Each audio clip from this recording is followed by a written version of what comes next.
Okay, who are you and where are you from? Bobby Johnson Williams, and I am from upstate New York, Rochester to be exact.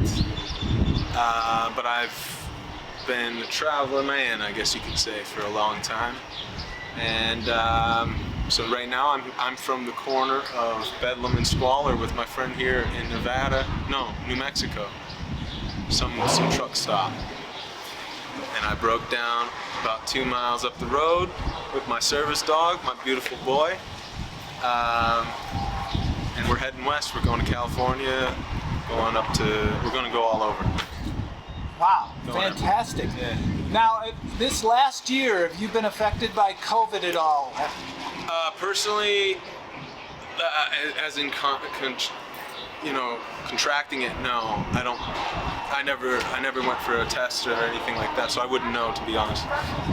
But we were affected. I was living in Mexico for when it hit, and we were living in West Coast Pacific.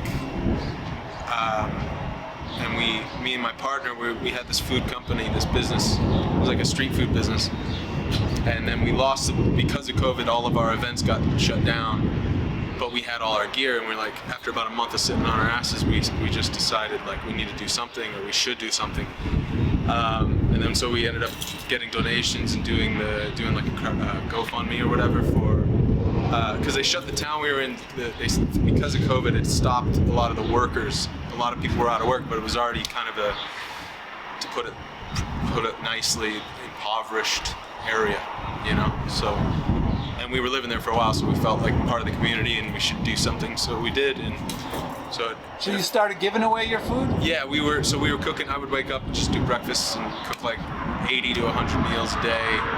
It was just me and her, and I would cook them all up, throw them in the aluminum foil, whatever it was. Sometimes it was a pulled pork sandwich, American style, with some coleslaw, some greens. Sometimes it was Mexican, something more tortillas and eggs and huevos rancheros and all that. And then we would just by foot. It was a dirt road type of town. So we were able to. It was hot but sweaty, but it was worth it. It was cool. It was.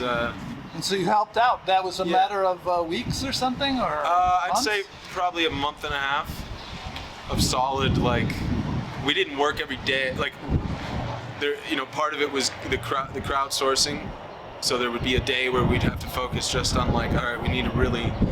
My partner was really good at that. She would kind of like get the bio and kind of work on, because we had a lot of connections from like Scotland and the States and Canada. So we were trying to get the community of our community to be present. Uh-huh. And then of course we were trying to do at least five days a week minimum of actual food, and that might be 3 meals a day, or that might be 1 meal a day, whatever we could really. Was it from a truck, or was no? it from So what we do is, so we had a food stall that was like a 1 meter long table. It was really Vinny's Comfort Food. That was our title. We had like a and what town was this? Portable pizza oven. The town's San Blas Nayarit. And in California? No, in Mexico. In Mexico. Right in Mexico, on the coast. 3 hours from Puerto Vallarta, if that helps. So we were doing that, and it was cool. Sorry, you had a question. I couldn't remember. And basically, what kind of it was? So you had the table. truck was a truck. So yeah. Well, so it's a funny story. So we ended up, because of COVID, everybody got locked in there. Sorry, I thought I had it right. We got locked down. The whole town was kind of told, there was no bars open. Everybody was shut down. So we were just sitting with all of our cooking gear, but like in the back of this bar that was closed because a friend of ours owned the bar, yada yada. So that's how we were just like cooking in that place, and then we would wrap it up and take it out into the town. And we were living right in the little square, so we were able to just like. And has it affected? I mean, have you been social distancing and wearing masks this year, or how? Depending on where I've been, and like more out of respect of just respect and not trying to cause an issue or hassle. I seem to be a person that people find issues with very quickly and easily, and I'm actually not looking for confrontation most of the time. So more based out of that, and like if I was around more, I don't know, like if we went into a restaurant and there was more older people, I'd probably mask up for their sake. But I'm not, I'm a young buck, and if I'm around other pretty, strong people that are not really in the bracket that are getting hurt, getting COVID, extreme COVID, if you want to call it that, then that's kind of how I've been with it. Where do you think it's going from here? And do you think the government has reacted properly? Governments never act properly. Governments in general, across the board, that's an oxymoron in my opinion. To government acting properly. I mean, they act properly for themselves. Probably that'd be a better way of saying it. I think everything's always political. It always has been. It always will be. And people gotta either just shut up and stop crying about that and accept that, and then try to play chess with it and work around their borders, or join the rat race and be part of their system, or however you want to do it. Or with become a COVID. recluse, go break down on a bus down halfway down the road and just be a lonely boy. And where's it going from here? Where's what going? COVID? That's a good question, I guess. I haven't pondered it too much. I wouldn't know. I don't know. It could go. I don't think it's gonna get like. I think it's over. I think the political side of it's over since Trump got out and all this. I think we've all felt like a chill and mellow out. Kind of like when you get in a big argument with your significant other and you're just like and then after you're drained.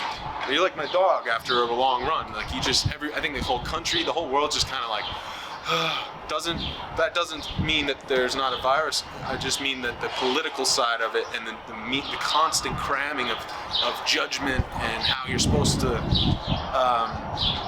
I think that's the worst thing about. I think that's the real virus is people just thinking they can just get off by telling another man how to live based on their feelings. And you can come with facts and you can come with that, but at the end of the day, it's like it's an emotional thing. People get fired up, they get angry, or they hear something on the news and then it hurts their heart, so they feel, and we're all guilty of it, but people need to start checking that because it's not really worth its weight much. Are you going to vaccinate?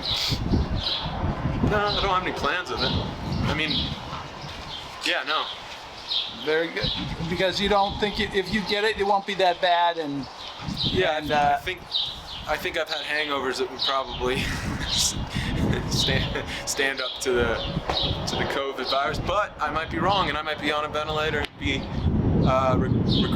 retracting that statement. But honestly, my experience of life, you can't. Whether it's COVID, if it's not COVID, it's gonna be this, it's gonna be that, it's gonna be cancer. It's on your shoulder. It's coming for you. It's coming for all of us. Just enjoy the time you have.